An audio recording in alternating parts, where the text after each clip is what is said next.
The grandson of right thought. So, in order to understand this message that I'm about to give, you have to have some understanding of the scriptures. Otherwise, you're not going to know what I'm talking about. You'll just be lost. Salvation and deliverance is to be found in Zion and in Jerusalem. Now, Christ said, "My kingdom is not of this world." So if you're looking in this world for Zion and Jerusalem, then you're not looking where Christ told you to look. He told you to look inside of yourself. His kingdom is within you. He said that. So where is Jerusalem and Zion in you? Jerusalem and Zion is your right thinking and your right feelings. Your right thoughts and right feeling. Thus making peace over your whole universe. Thus bringing peace between all of the chakras of the body. Bringing harmony to the body. If your thoughts are right and your feelings are right, then your whole body is full of light. You have to make your eye single because there are two parts of you, your thoughts and your feelings. If your thoughts and your feelings don't agree, then you are twain. Did that make sense? You are two. You're not one. But hear, O Israel, the Lord our God is one. Christ prayed that we all be one in him as he is in the Father and the Father is in him. One. Y'all see that? So when a person's thoughts and feelings are irregulated or are not unified, they themselves are not one. Their I is not single. Who they are is not single. It's divided. And can a house divided stand? Now, where is your house?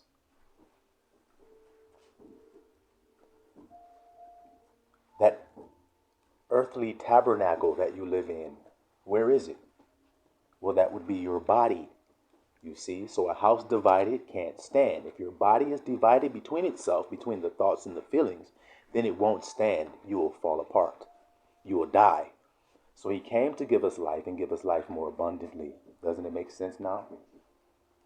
By receiving his thoughts and letting him be our head, as it is written, our feelings come in alignment and we become married to Christ or the Word or right thought, because that's what the Word is. The Word come to you in your thought. That's where you receive the Word. That's where you hear it. You see? And if your feelings resonate with the thoughts you have received, now you're one. But if you're at war, or as the scripture says, anything done with doubt is sin. When you do something and your feelings war against you, or your thoughts war against your feelings, then you're not unified, like I said. You're not Adam and Eve. You're one or the other. Y'all understand that? So he said deliverance will be in Jerusalem and in Zion. Right thought and right feelings. Zion is right thought. It is the holy mountain, which is up here. His holy mountain, where he utters his voice, where you receive the thought. You see? He shall roar out of Zion. So we come from our mundane life, outside attention, and pour it inside and come back to Mount Zion, Jerusalem, the heart. You see, the northern and southern kingdoms of Israel. Now, Jerusalem, was it part of the northern kingdom or the southern kingdom? When they split, it became part of the southern kingdom, the heart, the Jews. You see that? The heart of the body. Joseph, Ephraim, the mind. So what does that mean in this whole story that you're reading about Israel as a nation? You're actually reading about yourself. And you're reading that your thoughts and your feelings separated from each other. And you were no longer a unified kingdom under Solomon or under wisdom. You understand? It was split into two. Jeroboam, North Kingdom, Rehoboam, Southern Kingdom. You see that? He's come to make peace between the two and tear down the middle wall of partition between the two. That's what's written about what Yahushua come to do. So what does that mean? Your thoughts and feelings have a partition between the two of them. They think they're two separate things. But all through the Bible, you hear the word heart and you hear the word mind, and they are used synonymous as one. And now I'm telling you why they're used synonymous as one. Because he wants you to become one again within yourself. And the only way you can bring your feelings into submission are to have a right thought. You see? That's the only way. Or in other words, hear his voice that he's uttering out of Zion. Because he said he's uttering his voice out of Zion. You see that? Out of the holy mountain of right thought. And we who hear his voice know his voice. Isn't that what's written? So when we hear the word, hear, then we take it in. And our feelings start to respond to the new thoughts. And they become unified and married and bear offspring in our life, which are peace. Or let's put it like this. The fruits.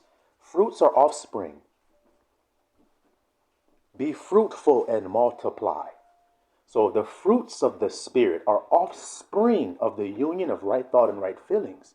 If your thoughts and your feelings are right, then the offspring will be peace, joy, tranquility, love, self-control. You see that? Those are the kids that come from your thoughts and your feelings being right. But the moment you become separated, your feelings or your thoughts, then your children will suffer. Y'all understand that? Your children will suffer because the house is no longer unified. Just like a mundane husband and wife, they're married, they have children. They get divorced and separate, the children suffer. Because it's no longer one thing anymore. It's two separate things. God doesn't want that. He wants one thing. Behold, I have made them male and female and call their name Adam. Y'all hear that? So male and female had one name, and that one name is Adam. Adam named the woman woman, not God. Y'all got to read. That's what I said. You have to have biblical understanding to understand what I'm telling you. The man named the woman woman. Abba didn't name her that. The man did. Abba named her Adam. He said, she's one with you. That's why Adam said, bone of my bone and flesh of my flesh. Because it's the same thing with you. When you finally realize that your thoughts and feelings are linked, that they're married, then you'll understand where Christ said, salvation and deliverance shall be found in Zion and in Jerusalem. The new Jerusalem. Why is it new? Why is it a bride adorned for her husband? The new feelings designed for the new thoughts.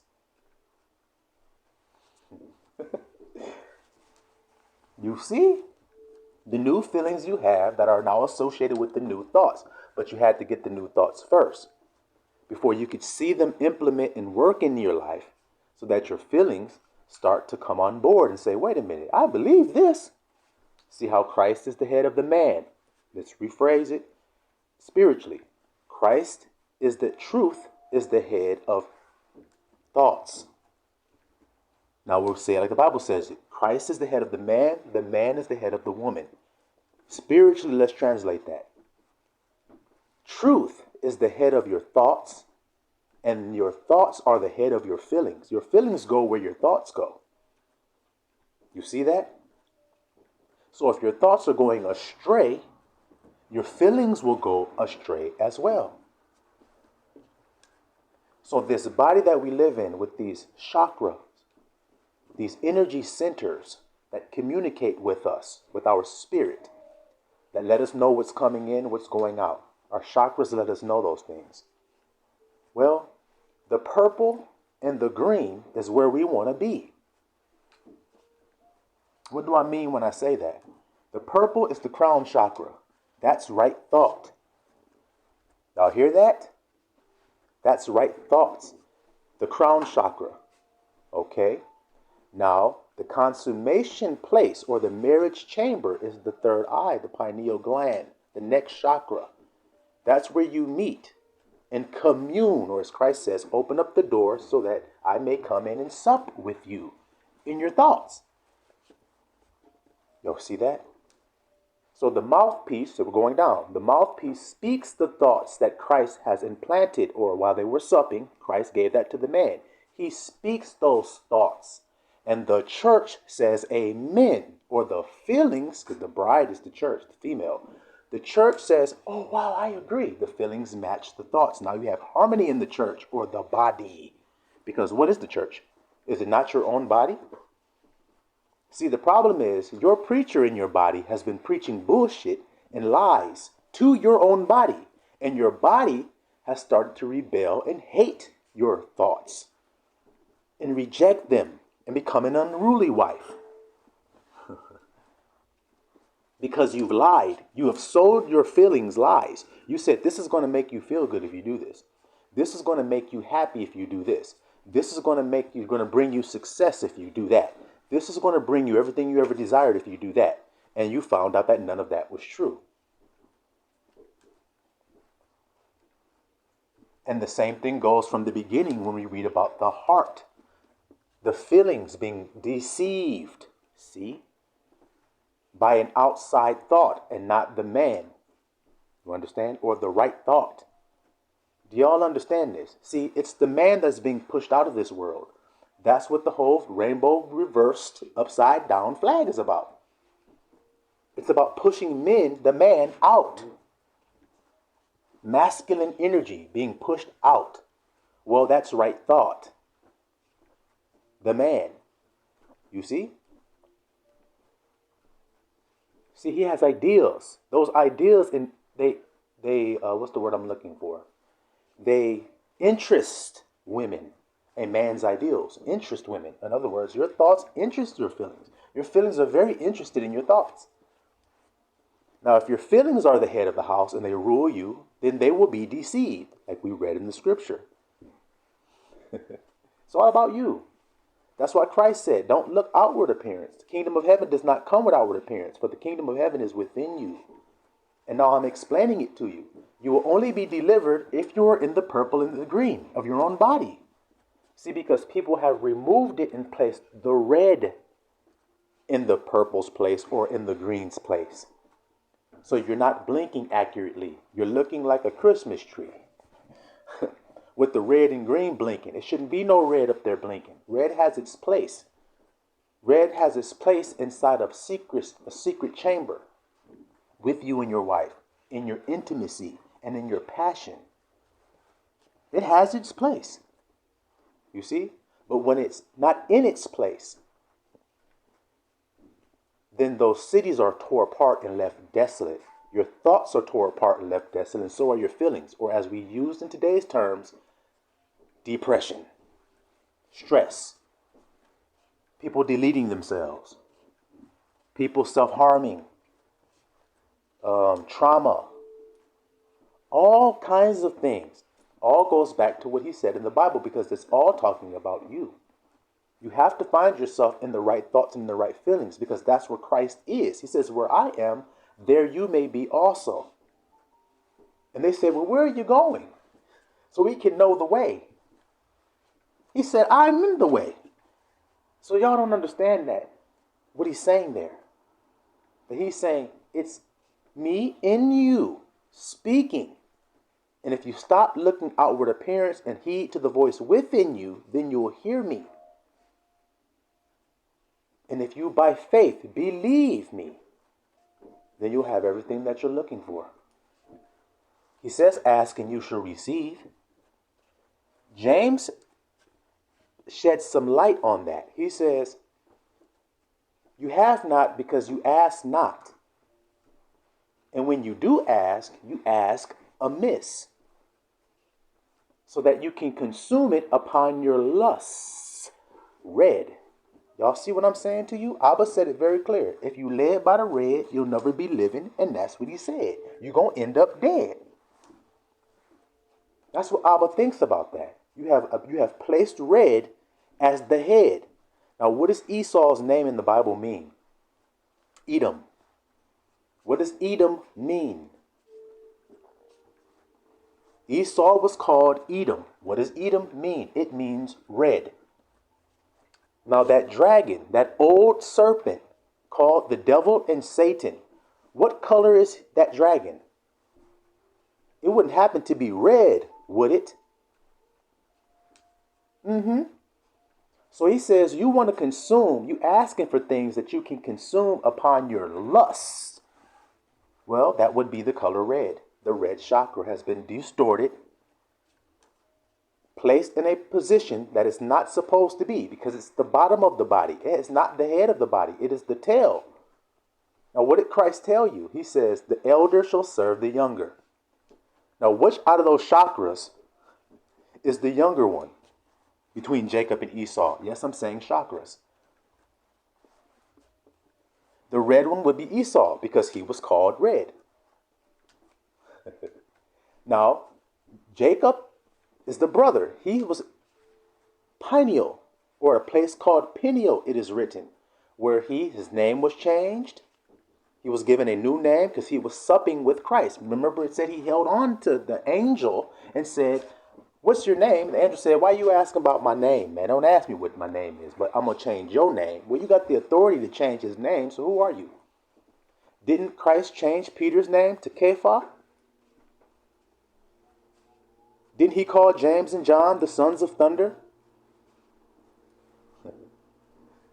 Okay, then. So that place where he wrestles with God is here. So you're telling me that if I do this, because remember, he's going to go meet his brother, and he believes his brother is going to kill him. Y'all have to know the Bible to understand this message, like I've said. He's on his way to his brother, and he's afraid that his brother is going to kill him. And that's where he has this wrestling here. Why would he have wrestling? Because he's afraid for his life. But Christ's right thought is saying, don't be afraid. I am with thee to protect thee and to keep thee.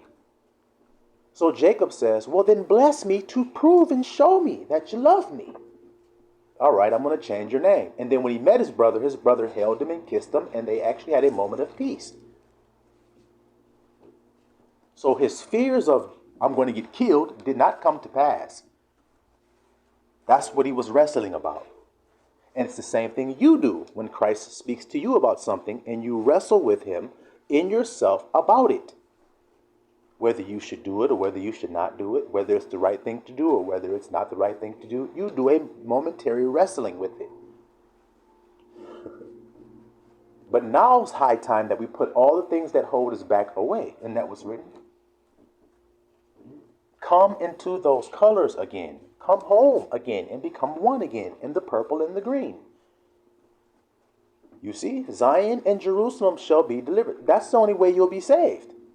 Right thoughts and right feelings. Just the way it is. Because I told you, what's coming on this earth is due to man's own mind. He has brought his own calamity upon himself. Let's prove it. If you keep my commandments and do all of the things that I command thee this day, then these blessings shall come upon you. But if you do not hearken to the Lord thy God to do all of the commandments of his law and do the things that commanded in this word, then you shall be cursed. So then it's up to you to bring the blessing or the curse upon yourself.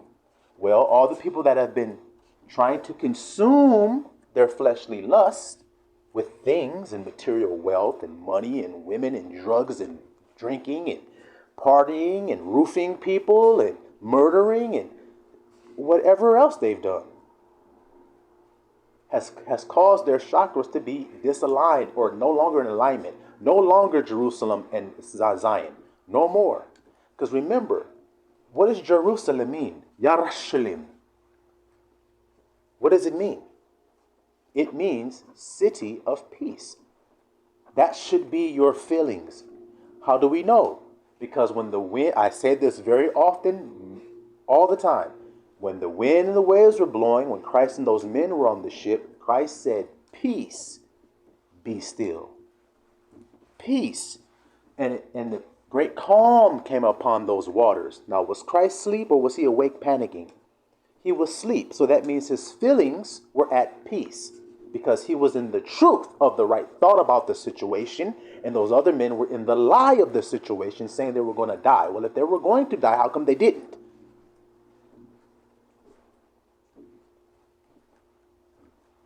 So were they wasting time with that thought that they were going to die? Yes.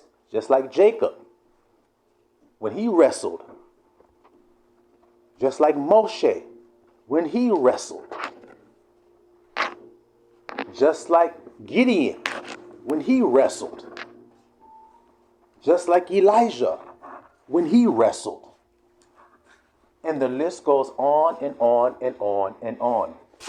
Jeremiah said, I can't talk to these people because I am but a youth. So in other words, I'm so young that they won't respect me and listen to me. Abba Yah says, say not that I am a youth. Don't say that. You're judging outward appearance, Jeremiah. I knew you before I even put you in your mother's womb. So how are you nothing but a youth? Sound pretty ancient to me. See how the right thoughts work? And then you can believe it or not. It's up to you. It's up to you. It's him that's telling you. He's trying to bring you home. Your identity in this world is a lie. This is Satan's world. Is he a deceiver? I don't think a lot of y'all understand that this is Satan's world. He is the God of this world. He has blinded the eyes of these people in this world. The earth has been given over into the hand of the wicked. You don't hear them precepts upon precepts, line upon line, here a little, there a little, explain that one topic. So then we see that this thing is a very simple concept. It is about your thoughts and your feelings. When something happens, it is a temptation. See, y'all hear temptation and you think that means something sexual or some type of intimate thing. No, temptation just means to convince your feelings to come out of the truth. That's all it means. To try to get you to deny the truth inside of I am. I am safe. Okay, something happens outside of you. A big bomb goes off. We'll just use that as an example to make you think you're not safe. Like Yahushua's example, the wind and the waves are throwing that boat. Logic says we're going to die. Hope y'all are hearing this today. So it is impossible to please him without faith. Faith is the substance of the thing hoped for, even though you can't see the evidence. Y'all hear this today or what? So that means your feelings are not going to be determined by what you see. Like Christ was teaching us. You have to ignore the wind and the waves like Solomon taught us in Ecclesiastes. And you have to cast your bread on the water anyway. Water is consciousness. You have to cast your ideal onto the water despite what it looked like. Peace be still. But it doesn't look peaceful. Peace be damn still. I'm going to put my bread on the water anyway. You see what I'm trying to explain to you? You're letting Satan and his world be your God if you believe this 3D. I'm trying to tell y'all that. As strange as that may seem to you, that's what you're doing. Your chakras are all out of whack because you let your 3D circumstances determine your feelings. Not right thought, not the word. The word is what guides us through all of the avenues of life, if you allow it to be. Because it's just trying to get you to feel something that's not true. If God created you and he loves you, then at any moment you have ever felt that he didn't love you, you believed a lie. Now I want to ask you, what happened to you to cause you to doubt that he loved you? Tell me what it is. What happened that caused you to doubt it? And I bet you it's going to be some type of 3D thing that happened to you. Somebody you love died. Somebody left you. You got divorced. You lost all your money. You lost your material wealth. You lost reputation. Whatever it is, it's all 3D lies. Because Christ said, if a man give up these things for my name's sake, he shall receive 100-fold in this life and in the next. 100-fold. So then if it looks like stuff is going away, I'm going to receive 100-fold because I gave it up for Christ. I didn't lose anything. I gave it up willingly. Like Christ said, no man take it from me. I give it up willingly because I desire the truth. And when you in your life start to, with a pure heart, desire the truth, all of the lies will leave. You asking for the truth, what do you think is going to happen to the lies? Now, what if you weren't prepared? What if you didn't know what was a lie and what was truth in your life? You thought it was all truth. But when it started to change and switch and people's true colors started to come out, it was because of your prayer. I want the truth. Because when Christ says, if you love me more than the world, he's actually saying, if you love the truth. That's what he means.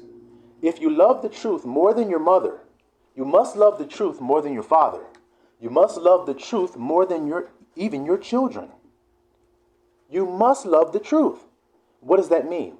Speaking of children, I use that because it's a very hard example, a hard pill to swallow, put it that way, even though it's true. If you have a child and that child was not promised from the Creator, it was something you did on your own will, is it true or is it a lie?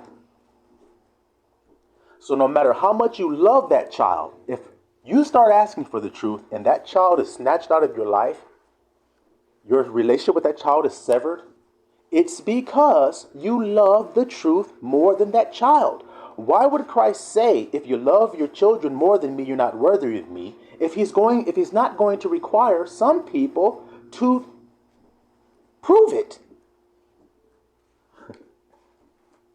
He says, my word will not return unto me void, but it will do exactly what I purposed it to do. So when he tells you that, it will comfort your heart when you go through it.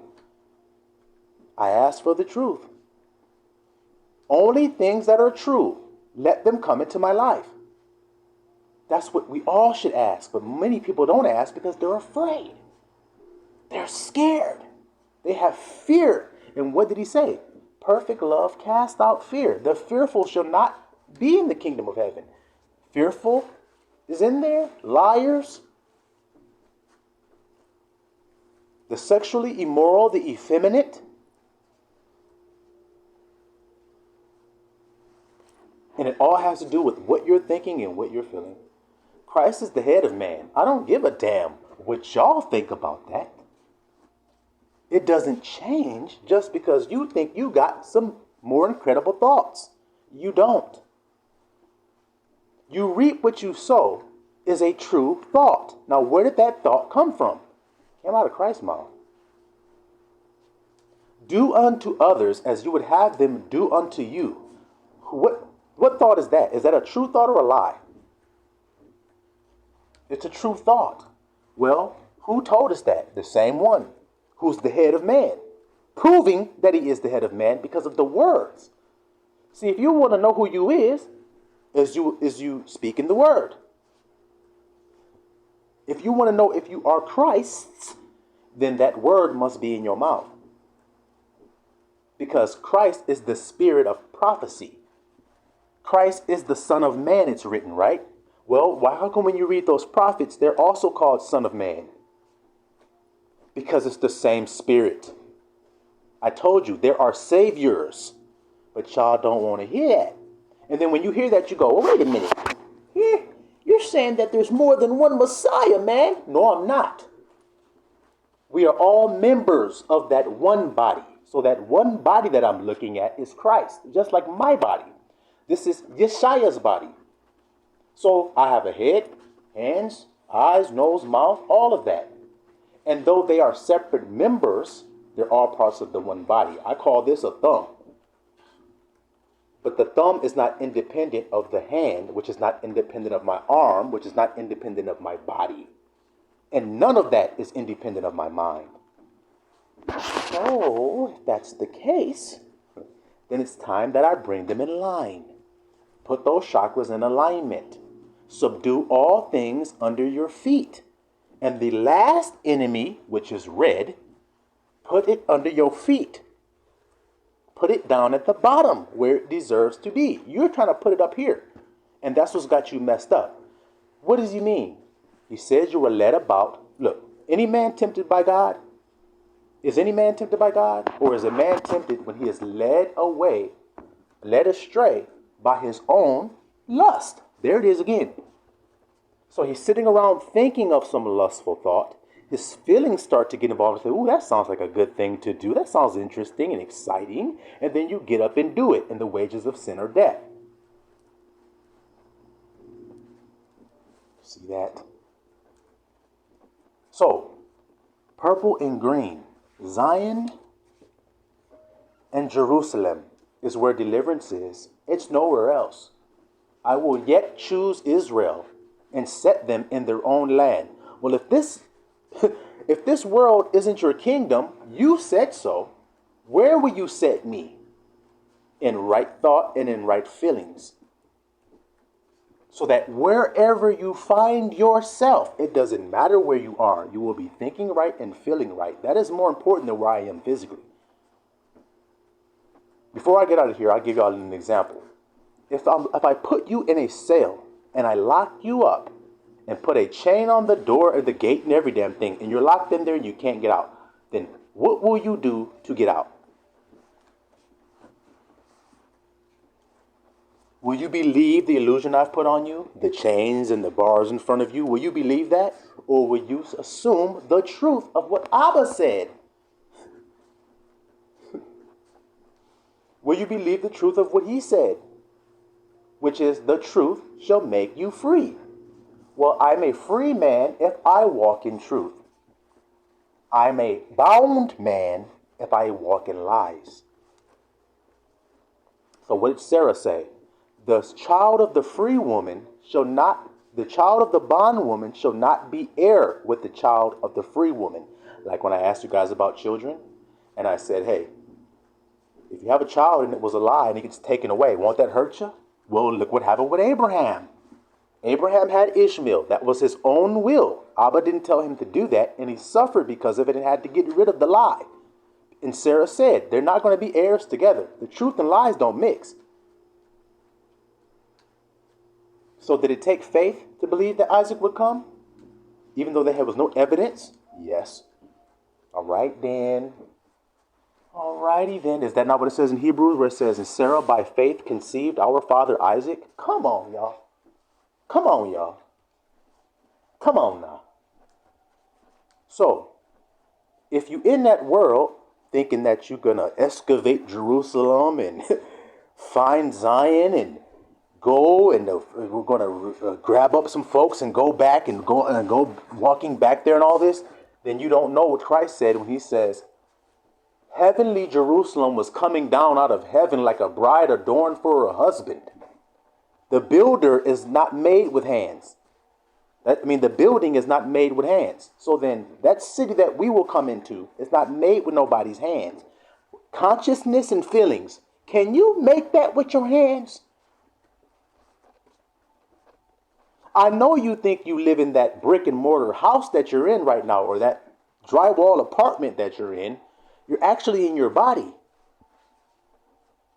Christ's promise was that we would receive new bodies, y'all. In alignment with his body, which is the right thoughts and right feelings and everything else in subjection. If you ain't walking like that, then you ain't walking as Christ walked, then your ass is led by the red and you're going to end up dead because that's what he said.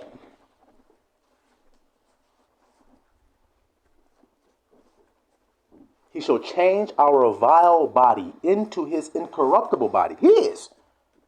Y'all didn't hear that? So how did you do what you did? Right thoughts and right feelings. I remained in the truth without coming out of it. I didn't let them putting that crown on my head of thorns dissuade me from the truth that I knew I was. I didn't let them hanging me up on that cross and piercing my hands and my feet dissuade me from who I knew that I was. I didn't let them spitting on me, smacking me in my face, beating me up, binding me, scourging me, dissuade me from what I knew I was.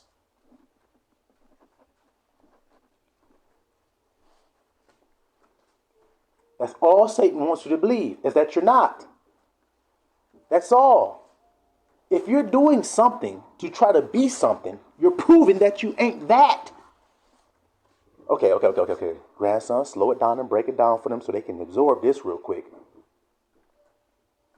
If you had a perfect body, if your body was perfect in your eyes, there was nothing left to do,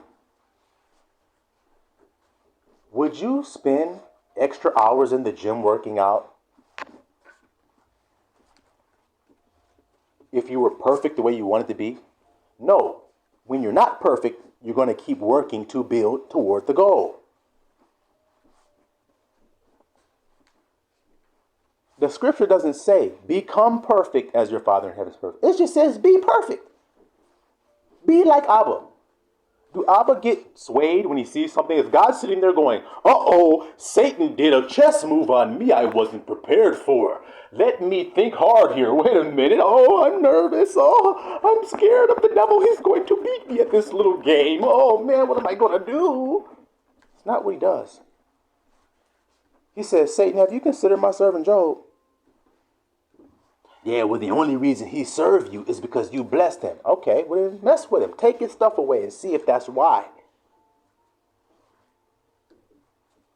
He's not saying, oh, if I let the devil harm Job, then Job may turn his back on me and curse me. It's not what he said. He knew what's in a man. He knows what's in a man. Ain't that what's written? Oh, boy. So if you don't know where deliverance is, you're looking outside of the 3D world. You're looking right into the devil's world.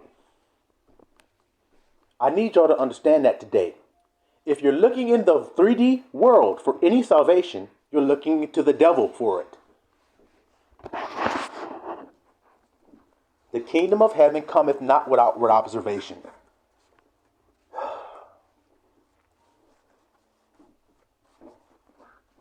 Don't go if they say, look here, look there. He's there. He's in the desert. He's out there in the secret place. Don't go and believe them not. So you keep on warning me about this 3D world. Just turn away from it. Block it out and ignore it. So that I can hear and see the truth. Because your kingdom is not of this world. It is of another world. And you're saying that where you are, there I may be. Okay, so if it's nowhere to go here, then where do I got to go? Within. Search Christ's teachings and see if that's where he wants you to go.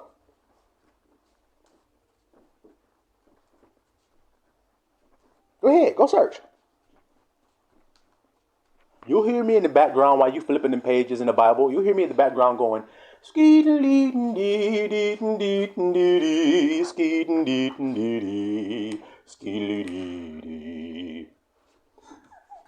waiting for you to come back and say, well, grandson, you were right. I know.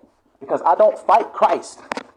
I let Christ live in me and work through me. My thoughts is done for. Because them thoughts that I was having was stupid and rebellious and backwards. And leaning into my own understanding is dumb as fuck. It's stupid to do that. So I don't do it. I, in all my ways, acknowledge him. What do you think I should do here? Hey, there's some food here was given to me. Do you think I should eat that or do you think I should not eat it? He says, take no thought. So I don't take thoughts. Let me back on up real quick. I don't take thoughts. I let him take my thoughts on for me. I don't take thought. I let him think for me. He is my head. Where does thinking go down at? Well, for a lot of you, it don't go down there. So I know y'all might be confused. It goes down in your head. That's where thoughts go down. That's where Christ at. So let him deal with the thoughts. As he said, cast your burdens on me. Oh, I don't know what y'all want me to say about this. What else you want me to say? Okay? The accuracy of this is just very clear. The clarity is there. If you don't see it, then you just ain't got eyes to see it and ain't got ears to hear it. Y'all see today? Because that's where the battlefield is. That's where it's important. The inside. When you feel those feelings come up that make you want to say something that's wrong, make you want to do something that's not right, make you want to lash out in a way that's not correct, You lean to his thoughts and you say, well, what do you say? Forgive him 70 times 7. Okay. Love your neighbor as yourself. What would you want to be done to you if you were in that position? Well, this is what I would want. Well, then that's what you do for him. It's not hard. Now, who told me that? So if I do it, what does that mean about how I feel about the person who told it to me? Now, if I don't do it, what does that mean about how I feel about the person that told it to me? If you love me, you will keep my command. Come on, y'all. Look.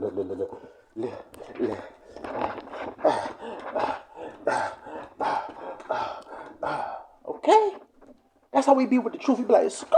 Oh, let's go this way. Go there. Let's go right here, bro. Let's go right here. Oh, I think they slick. Oh, let's go over here with it. Let's go over here with it. Okay? That's where we at with it. The inner world is where all this comes from. The inner world, where his kingdom is. Now, if it ain't in the inner world, then where is kingdom at, y'all? Y'all tell me then.